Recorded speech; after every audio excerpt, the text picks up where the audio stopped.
सभी को मेरा नमस्कार। तो देखिए बालकों, आज हम जिस पाठ का अध्ययन करेंगे वह रहेगा क्षितिज, जो पाठ्य पुस्तक है कक्षा 10वीं की, जो कि आरबीएसई और सीबीएसई दोनों के अंतर्गत आती है।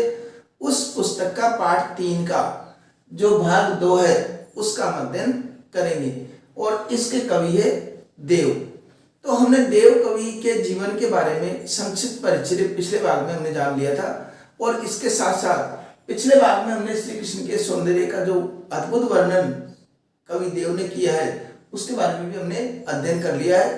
आज हम इसी पाठ का दूसरा जो पद्यांश है उसका अध्ययन करने जा रहे हैं। तो दूसरा पाठ बहुत ही महत्वपूर्ण है।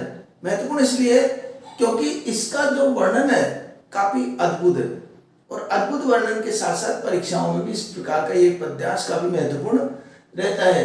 तो इसमें क्या बताया गया है, इसमें देखो बसंत, बसंत के बारे में आप जानते हो, बसंत एक ऋतु होती है, बसंत एक ऋतु है और उस बसंत ऋतु की ये विशेषता है, न तो सर्दी न गर्मी न वर्षा, काफी सुरम्य वातावरण उसमें रहता है। अब उसमें बालक, बसंत को बालक का रूप दे दिया, बसंत को क्या दे दिया, बालक का रूप, और बालक का रूप दे करके एक तरीके से यहां पर उनका मानवीकरण कर दिया।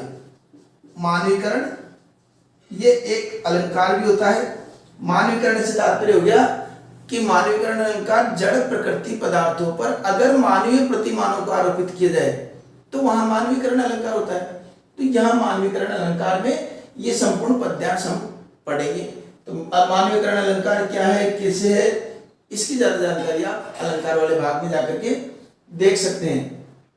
तो देखो, अब यहां पर अगर बसंत को मान लो कि बसंत को बालक मान लिया, बालक का रूप दे दिया, तो फिर बालक जैसे क्या लक्षण है उनके अंदर, क्योंकि बालक तो पलने में झूलता है, कोई कोई उनको दुलार करता रहता है, प्रेम करता रहता है, इस तरह की भावनाएं बालक के साथ होती। तो बालक बसंत में किस प्रकार का प्रकट किया, देखिए, डार द्रुम पलना, अर्थात वृक्षों की जो डालियां हैं, डाल का मतलब डालियां, वृक्षों की डालियां, द्रुम का मतलब वृक्ष, वृक्ष की डालियां, पलना उसका पालना है, पलने का मतलब जिसके झूला झूलते हैं वह वृक्षों की डालियां। तो क्या हो गई, वृक्षों की, या देखो वृक्षों की डालियां, ये क्या हो गई, पलना, ये हो गई। अब देखो, बिछोना नव पल्लव के, और जो बिछोना है वो नवीन पत्ते, क्योंकि बसंत ऋतु में वृक्षों के अंदर नए नए पत्ते आते हैं, तो उसको किसका रूप दे दिया, बिछोना का। तो यहां पर जो नए पत्ते हैं, नए पत्ते, वो क्या हो गए, कि बिछोना, नए पत्ते क्या हो गए, बिछोना।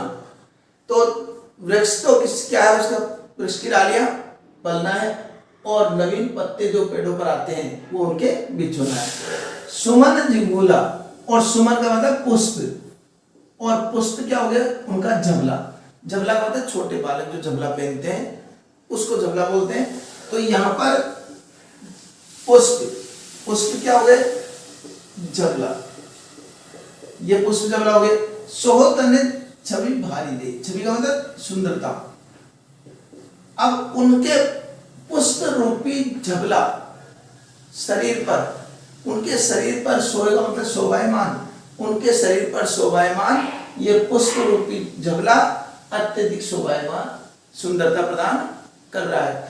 उनके शरीर पर पुष्प रूपी झबला अत्यधिक सुंदरता प्रदान कर रहा है, बहुत अधिक सुंदरता उनको प्रदान कर रहा है।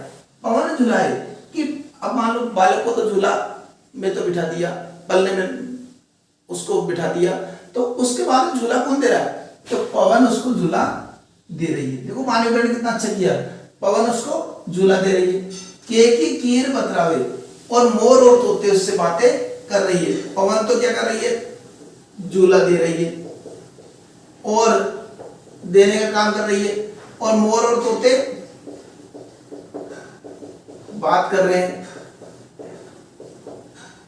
मोर और तोते बात कर रहे हैं। पवन झूला दे रही है और मोर और तोते, केकी का मतलब मोर और की का मतलब तोता, मोर और तोता उससे बातें कर रहे हैं। देव, देव से मतलब देव कवि, कि देव कवि कहते हैं पवन झूला दे रही है और मोर और तोते उनसे बातें कर रहे हैं।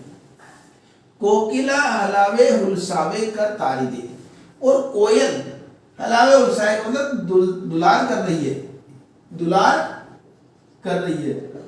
अब दुलार कैसे कर रही है वो देखिए, कर तारी दे, कर मतलब हाथों से ताली बजा करके, हाथों से ताली बजा करके, और कोयल उनका दुलार कर रही है। पवन तो झूला दे रही है, मोर और तोते बातें कर रहे हैं, और कोयल उनको दुलार कर रही है ताली बजा बजा कर। अब यहाँ देखो, यहां से हम नीचे वाली पंक्ति से अर्थ करेंगे। कंजकली नायिका, कंजकली रूपी नायिका, कंजकली रूपी नायिका लतान सिर साड़ी दे, लता रूपी साड़ी सिर पर धारण करके, कंजकली नायिका अर्थात कंजकली रूपी नायिका लता रूपी साड़ी सिर पर धारण करके, पुरित पराग, पराग से युक्त होकर के, उतारो करे सोई राय नोन, कि राई और नमक से, नोन का मतलब नमक, राई और नमक से उसकी नजर उतार रही है।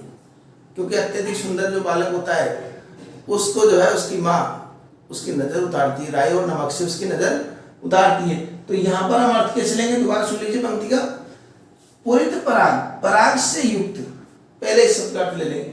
पुरित पराग, पराग से युक्त, कंजकली रूपी नायिका लता रूपी साड़ी से धारण करके राई व नमक से उसकी नजर उतार रही है। क्या करेंगे कि पराग से युक्त, पुरित पराग का मतलब है पराग से युक्त, पराग से युक्त कंजकली रूपी नायिका लता रूपी साड़ी सिर पर धारण करके राई व नमक से उसकी नजर उतार रही है। ठीक है, अब आगे देखिए। मदन महीप जू को बालक, इस प्रकार मदन महीप कौन हो गया, कामदेव जी, कामदेव। और कामदेव कौन है, ये सृष्टि में सबसे सुंदर माने जाते हैं। तो एक तरीके से बसंत को उनका बालक बताया है।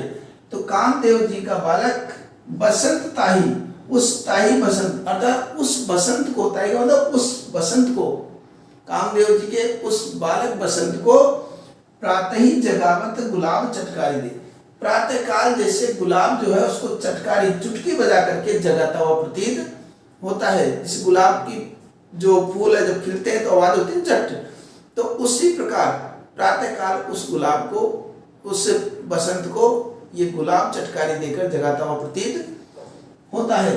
तो यहाँ पर देखो जो बात आई है मुख्य रूप से कि बालक, उस बसंत को बालक का रूप प्रदान कर दिया, मानवीकरण कर दिया उसका। तो मानवीकरण करते ही क्या बात हो गई कि मानवीकरण करते ही उसको पूरा दृश्य जिस प्रकार का पद्यांश का वर्णन है उसी रूप में उसको ढाल दिया कि वृक्षों की डालियां उसका पलना है, नवीन पत्ते बिछोना है, और पुष्प उसका जबला है। इसके अलावा पवन झूला दे रही है, मोर तोते बातें कर रहे हैं, और कोयल उनको दुलार कर रही है ताली बजा बजा करके, और पराग से युक्त ये कंजकली रूपी नायिका लता रूपी साड़ी सिर पर धारण करके उसकी नजर उतार रही है। और इस प्रकार बालक जो बसंत है अर्थात कामदेव के बालक बसंत को जो है प्रातःकाल गुलाब चुटकियां दे करके उठा रही है, चुटकी बजा करके उठा रहा है। तो ये इस बालक बसंत का शोभा का वर्णन है। तो बालक बसंत से तुलना क्यों की गई है, क्या कारण है कि वह बालक बसंत से तुलना की गई है, ये सब बातों के उत्तर इसमें आ जाते हैं। अब प्रश्न छोटे छोटे बहुत सारे बनते हैं इसमें से कि बालक बसंत को झूला कौन दे रहा है, पवन, दुलार कौन कर रही है, कोयल, पलना क्या है उसका, वृक्षों की डालियां, और उसकी नजर कौन उतार रही है, कंजकली रूपी नायिका, किससे उतार रही है, राई व नमक से, और उसको प्रातःकाल कौन जगा रहा है, गुलाब चटकारी दे करके। इस तरह के प्रश्न छोटे छोटे भी इसमें बहुत बनते हैं और बड़े प्रश्न भी बनेंगे ही। ठीक है, तो अब इसकी व्याख्या कैसे करें हम वो भी देख लीजिए आप। व्याख्या के लिए हम क्या करना है, हमको व्याख्या के लिए जो बताया है वैसे के वैसे हमको लिख देना है। पहले प्रश्न प्रस्तुत पद्यांश हमारी पाठ्य पुस्तक क्षितिज के अंतर्गत कवि देव द्वारा रचित, अब कौन सा है, कवित से अवतरित है। इसमें कवि ने बालक बसंत को, बालक का रूप बसंत को बालक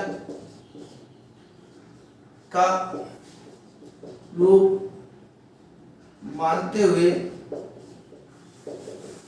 उसकी शोभा का वर्णन किया है, शोभा का वर्णन किया है। ये इस प्रकार इसमें प्रसंग और संदर्भ लिख देंगे, व्याख्या भी बताए उस प्रकार लिखी देंगे हम। विशेष की बात है तो विशेष में क्या लिखेंगे, एक तो देखो ब्रजभाषा, ब्रजभाषा का प्रयोग एक विशेष हो गया। दूसरा छंद कौन सा है, कवित छंद, कवित छंद का प्रयोग, ठीक है। और इसके साथ साथ यहां पर तत्सम तद्भव शब्दावली का भी प्रयोग, तत्सम तद्भव शब्दावली का प्रयोग, और मानवीकरण अलंकार, मानवीकरण अलंकार का प्रयोग हुआ है। और किस प्रकार ये हमारी व्याख्या, प्रसंग और विशेष ये सब पूर्ण होती है। प्रश्न कुछ तो आपको बताई दिए, कुछ और डिस्क्रिप्शन में मिल जाएंगे आपको, वहां जाकर के आप देख सकते हैं। और भी ज्यादा नियमित अध्ययन के लिए आप हमारे जो टेलीग्राम व्हाट्सएप ग्रुप है उनसे भी आप जुड़ सकते हैं, ताकि उसमें भी मैं कुछ न कुछ सामग्री प्रेषित करता रहता हूं। तो मिलते हैं अगले भाग में, तब तक के लिए धन्यवाद।